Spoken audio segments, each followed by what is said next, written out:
السلام عليكم أحبتي في الله، نتمنى تكونوا بخير وعلى خير وبصحة جيدة بإذن الله. لهنا بما أنه دخل عندنا الشتاء ودخل البرد جا في خاطرنا ماركة بيضاء تاع لوبيا.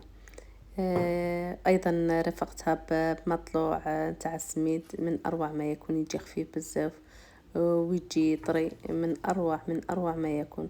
يلا نروحو نشوفو مع بعضياتنا طريقة التحضير. لهنا عندي لوبيا بيضاء بعد ما نقعتها ليلة كاملة في الماء ووضعتها في طنجرة الضغط. أيضا نحتاج إلى حبة بصل كبيرة الحجم اللي كنت رحيتها. أيضا نحتاج إلى 2 حبات طماطم متوسطة الحجم، تكون طايبة مليح، ما تكونش خضرة، ما تكونش ماهيش طايبة، تكون يابسة. لأنه تولي اللوبيا تاعنا تجينا حامضة، نخيروها اللي تكون طايبة مليح وتكون حمرة. أيضا رحيتها. ونحتاج أيضا جزر اللي كنت قطعته إلى مكعبات. أيضا ضفت لهم 2 سنات تاع ثوم اللي تكون كبيرة الحجم مرحية. نحتاج أيضا لورق الرند، أنا لهنا درت 2 نتاع ورق الرند. ونحتاج في التوابل إلى ملعقة كبيرة من الفلفل الأحمر، بابريكا. أيضا عندي لهنا ملعقة كبيرة من الكزبر الأخضر المرحي. ونحتاج إلى ملعقة صغيرة من الكمون وملعقة صغيرة من الفلفل الأسود. أيضا نصف ملعقة كبيرة من رأس الحانوت. هذا واش نحتاج في التوابل. بما انه ما درنا لا لحم لا دجاج، نحتاج الى مكعب من مرق الخروف. انا لهنا درت مرق الخروف، يمكن استبداله بمرق الدجاج.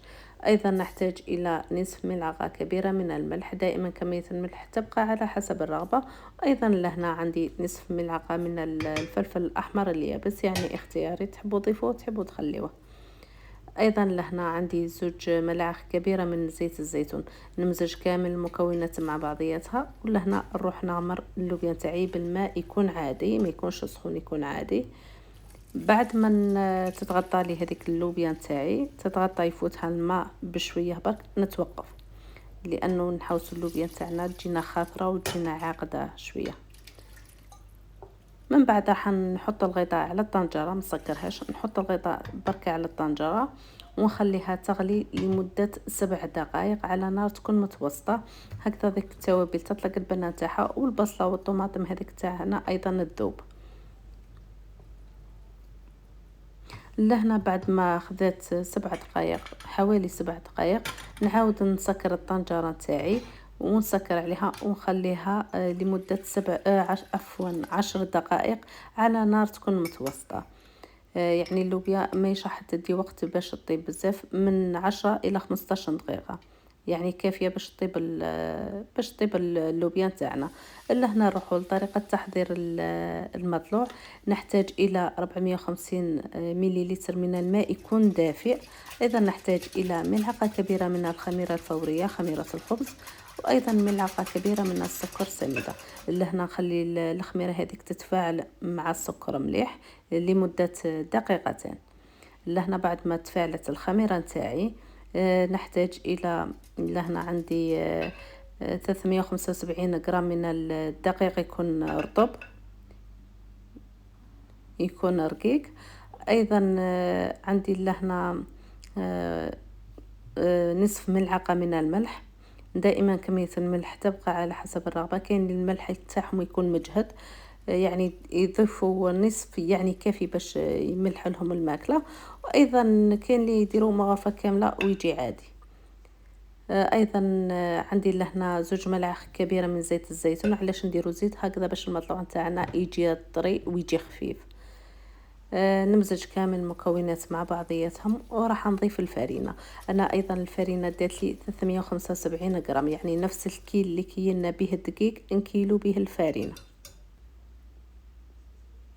نضيفها تدريجيا ونبدا نلم في العجينه نتاعي، يعني ما راح تعذبكم في اللم نتاعها، راح تتلم معاكم بكل سهوله، راح تطوعكم في اللم نتاعها، راح تجيكم خفيفه، يجيكم يعني متساويه هي والماء. ندلك هذا الخفيف لمده 5 دقائق.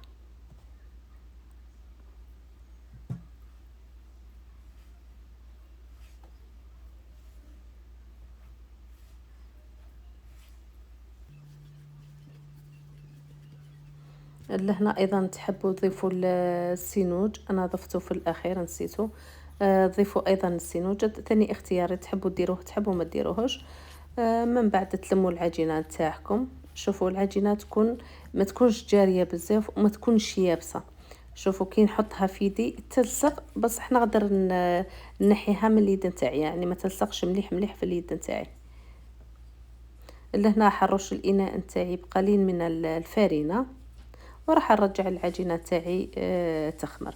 لهنا حتدي لي حوالي من 45 دقيقه الى ساعه، يعني على حسب درجه الحراره نتاع المطبخ نتاعكم. نغطيها مليح ونخليها يعني في مكان تكون يعني يكون سخون. لهنا بعد ما طابت اللوبيا تاعي، يعني دات لي انا 10 دقائق في الطياب تاعها، ما داتليش يعني مده كبيره. لهنا راح عندي ملعقه كبيره من الطماطم المصبره. مانيش راح نحط طماطم ديريكت في الطنجره تاعي هكذا، باش ما نضلش نحرك في اللوبيا وتولي اللوبيا تاعي تتحل.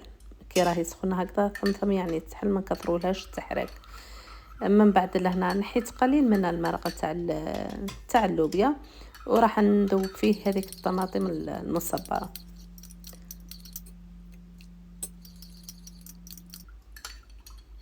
راح نحلها غير هكذا، ومن بعد نعاود نرجع هذيك لاصوص في الطنجره. ايضا لهنا عندي كميه من الكزبره والمعدنوس اللي كنت غسلتهم وقطعتهم رقيق. ايضا لهنا عندي فلفل احمر، لهنا يمكن استبداله بالفلفل الاخضر. نعاود نرجع الغطاء على الطنجره ونخليها تغلي لمده 7 دقائق.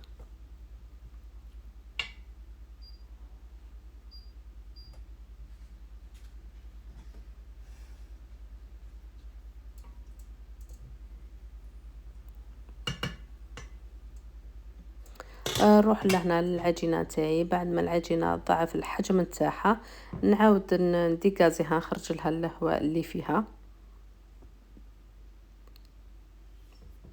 يعني بعد ما تشوفوا ضعف الحجم نتاع العجينه تاعكم راح تطلع يعني المطلوب. انا ديت لي لهنا 45 دقيقه.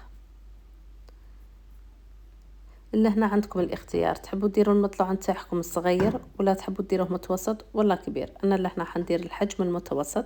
راح نقسم العجينه تاعي ربع كريات. لهنا في قطعه قماش في الطرشونه تاع المطبخ نشك الكريات تاع من العجين ونخليها ترتاح لمده دقيقتين هكذا، باش العجينه تاعي تتفتح معايا بالسهل. كي نجي نفتح العجينه تتفتح معايا، يعني ما توليش الاستيك. لهنا نغطي الكريات تاع العجين ونخليهم يرتاحوا لمده دقيقتين او 3 دقائق.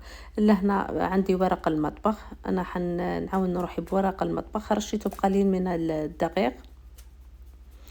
من بعد لهنا لا عاد ما عندكمش ورق المطبخ ما راح تلصق معكم العجينه، حتجيكم سهله ديروها غير في قطع قماش هكذا وفتحوا العجينه تاعكم. لهنا من بعد بديت نفتح في العجينه تاعي. هذا هو السمك تاعها، ما تجيش غليظه بزاف باش كي لكم المطلوع نتاعكم ما يجيش معجن من الداخل، وما تجيش رقيقه هكذا باش ما تجيكمش المطلوع تاعكم يابس. لهنا غطيت العجينه تاعي او المطلوع نتاعي خليته يرتاح لمده نصف ساعه. بعد ما يعني شوفوا ايضا عاود ترفع يعني تهز ضعف الحجم تاع العجينه، تنفخت شويه. حطيت الصباع نتاعي عاود رجعت الشكل نتاعها. من بعد لهنا عندي مقلاة دي كنت سخنتها مليح ولا طاجين خاص بالمطلوع، سخنته مليح وحطيتها وندورها من حين لاخر. كما راكم تلاحظوا راني ندور فيها من حين لاخر هكذا باش تطيب لي من كامل الاتجاهات، تطيب حمراء. لهنا من بعد قلبتها للجهه الاخرى. بعد ما طابت لي من الاسفل نقلبها للوجه الاخر ايضا بنفس الطريقه، راح نحركها من حين لاخر باش تطيب لي من كل الاتجاهات. ايضا ما نساوش الجوانب ايضا نخليوهم يديو هذيك الحموريه، ما نخليوهمش بيض هكا. نكمل المطلوع نتاعي كامل بنفس الطريقه. ونروحوا للشكل النهائي نتاع المطلوع. جا ما شاء الله يعني جا خفيف خفيف ريشه. لهنا شوفوا كي راني هازه المطلوعه راهي خفيفه في يدي. يعني نتمنى تجربوا المطلوع نتاعكم بهذه الطريقة وبهذا المقادير. شوفوا دوك نفتح معاكم نقسم معاكم المطلوع وتشوفوه كيفاه جا مقطن ومفشفش من الداخل. شوفوا ما جاش معجن، ما راني نضغط على المطلوع نتاعي راه يطلع، هذا دليل بان المطلوع نتاعنا ما راهوش معجن، جا ما شاء الله وجا خفيف. ايضا نروحوا لصحن تقديم نتاع اللوبيا البيضاء كيفاه جات، يعني الريحه اللي راهي طالعه يعني ما شاء الله راهي طالعه زاكيه. جات المرقه تاع اللوبيا من اروع من اروع من اروع ما يكون. لهنا قطعت عليها الطماطم وقطعت عليها البصل ايضا تحبوا تقطعوا عليها الفلفل، انا كان ما عنديش الفلفل الاخضر، ورشت لهنا عليها الكزبر ومع زيت الزيتون. شوفوا اللوبيا كيفاش طابت زبدة ما شاء الله. يعني جات المرقة هذه وجا المطلوع من أروع ما يكون. شوفوا كيفاش جا المطلوع مفشفش وجا مقطن. لهنا نكون وصلنا لنهاية الفيديو. نتمنى الفيديو نتاع نهار اليوم نال إعجابكم. لا عجبكم الفيديو ما تنسوش تحطوا له جيم، وانتظروني في فيديوهات أخرى بإذن الله. في أمان الله.